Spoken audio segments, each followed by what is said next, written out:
Ethiopia has adopted a robust and multifaceted approach to confronting the global challenge of climate change. With visionary leadership and grassroots mobilization, the country is demonstrating that sustainable development and environmental stewardship can go hand in hand. One of the cornerstone initiatives in this effort is the Green Legacy Initiative, launched in 2019. Under this ambitious program, Ethiopia has successfully planted over 40 billion seedlings, making it the largest afforestation campaign in the world. Each year, more than 20 million citizens from across the nation actively participate in tree planting activities, reflecting a deep national commitment to environmental restoration and climate resilience. But the Green Legacy Initiative goes far beyond increasing forest cover. It is designed to address multiple dimensions of sustainability. In parallel with its reforestation efforts, Ethiopia is making significant strides in expanding its clean energy infrastructure. Today, the country derives 98% of its electricity from renewable sources, primarily hydropower, wind and solar.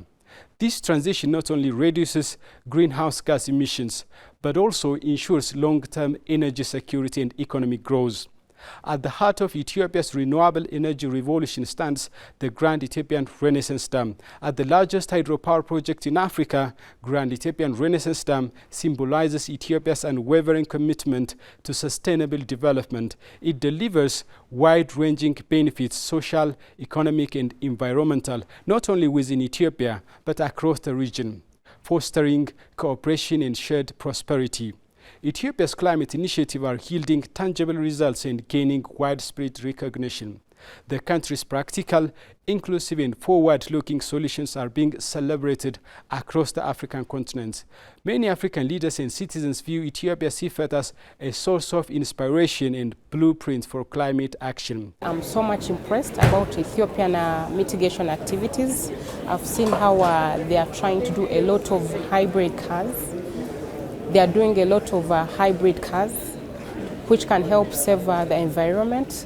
They will do less gas emissions, less noise, fuel consumption. And this is the way to go, I think, for Africa. We should all borrow a leaf from those hybrid cars that are being brought into Ethiopia to help us save the environment and save the climate, save the continent, African continent, and save the world at a large. Ethiopia has been becoming a country which, translated those discussions and those negotiations into action. For instance, if you look at our policies, our climate policies like the CRGE, Climate Resilient Green Growth Strategy, if you look at our NDC, these climate policies are really a very, very comprehensive and ambitious policies that put in a very clean and crystal form that Ethiopia wanted to demonstrate to the global community by reducing its emission very much significantly. For instance, Ethiopia promised to the global community through its NDC, updated NDC, nationally determined contribution, to reduce its emission by 2030 by 68%. And this is a very ambitious target, which have been well welcomed by African state of head of state and also by the global partners and the global communities. It's always a real pride as an African to come to Addis because of the good initiative that have been going on here in the countries. We know that Ethiopia has been part of the Green Wall, which led to a great program of reforestation in all around the countries. We have been aware about the green legacies, the green heritage that Ethiopia is leading now, which is an example that most of the country are eager to learn from, are eager to replicate in the countries. I think Ethiopia is a role model in the campaign against climate risk and climate challenge in the continent, not only in the continent, but even globally, because right from the beginning, I've been participating myself in the Green Legacy campaign. And that has been continuously, planted across the nation every year. And this is quite impressive. And particularly the commitment of the top political leadership by the Prime Minister and all higher government officials to serve as a role model to make sure the tree planting campaign is well accepted across the nation has been quite commendable. So in this regard, Ethiopia is being rehabilitated from all we used to know that 2-3% of the country has been covered by trees, but now I'm sure that has significantly changed because of green legacy. That's really amazing, and other African countries have to also follow Ethiopia's trend. That's really impressive. Yeah. I'm very much excited to hear that Ethiopia has such an ambitious tree planting campaign. Just as we have also in Kenya, we have also a target of 15 billion trees by 2032. But I hear Ethiopia has done even more in the last 2 years. You have done more, you have planted more trees, which is a great example to what can be done in Africa and what other countries can be able to copy and plant and improve their carbon sinks as we fight climate change. Indeed, it is a good legacy that many African countries should copy and come and learn and see the successes of what Ethiopia is doing and also do in their own homes. And at the end of the day, we'll have a better world that have sequestered the emissions that are in the atmosphere. So Ethiopia is in the right path, and that is also part of the flagship areas in our new NDC of ensuring that Kenya moves towards a 10% tree cover. Yeah, so that is one of our priority areas as well.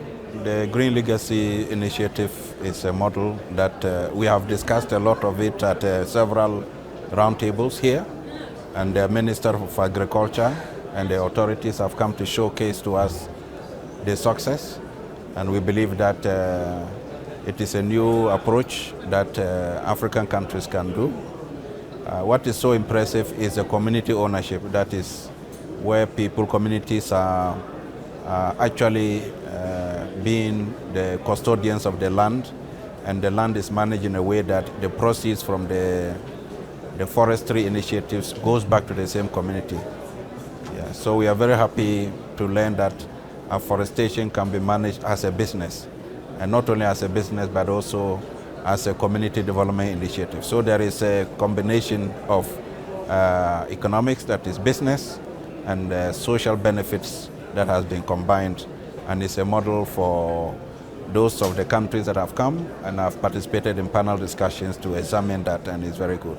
It is transforming lives and addressing the issue of afforestation, and also getting the people together to manage the landscape is more important. The political will of the government of Ethiopia to contribute to significantly contribute to climate change mitigation and adaptation. In fact, what we have been doing in terms of a vehicle, for instance, by transforming our energy sector, our transport sector, our agriculture sector, and also the nature-based solutions that we have been implementing are not only contributing to our local challenge, but also to contribute to the global challenges. For instance, through the Green Legacy Initiative, restoring the mountains, the degraded mountains of Ethiopia will significantly contribute to the downstream countries, because there are many cross-border countries that start in Ethiopia, including the Abai,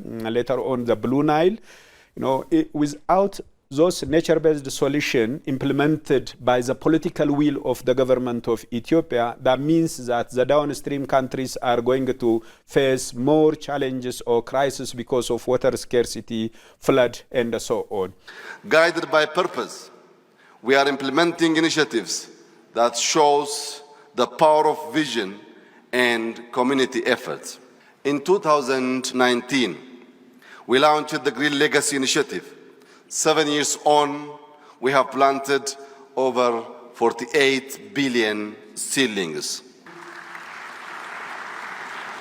They cool our land, protect our soil, restore watersheds, provide food, create jobs, and grow exports. Through a nutrition program called Yelema Turufat, or Bounty of the Basket, and our Climate Resilient Wheat Initiative, we are reshaping food systems, reducing imports, and growing rural incomes with climate-smart irrigation and sustainable practices. These are African solutions to global food and climate challenges. The Grand Ethiopian Renaissance Dam provides over 5,000 megawatts of renewable power, lightening the way to fair energy for Ethiopia and East Africa. We are advancing our national clean cooking roadmap. It will free millions of households from smoke-filled kitchens and ease the daily burdens, especially for women. In our cities, the Green, Inclusive, and Smart City Initiative is building a space that breathes with walkways, bicycle lanes, electric mobility, green and safe public spaces. And we are phasing out fossil fuel transport, reducing emissions while creating more healthy cities. As we prepare for COP30, Africa must stand not as a bloc of negotiators, but as a continent of solutions. In a time when the world urgently needs scalable and inclusive climate solutions, Ethiopia is proving that bold vision, community engagement, and strategic investment can lead to transformative change. That brings us to the end of today's program. Many thanks for watching. Bye for now.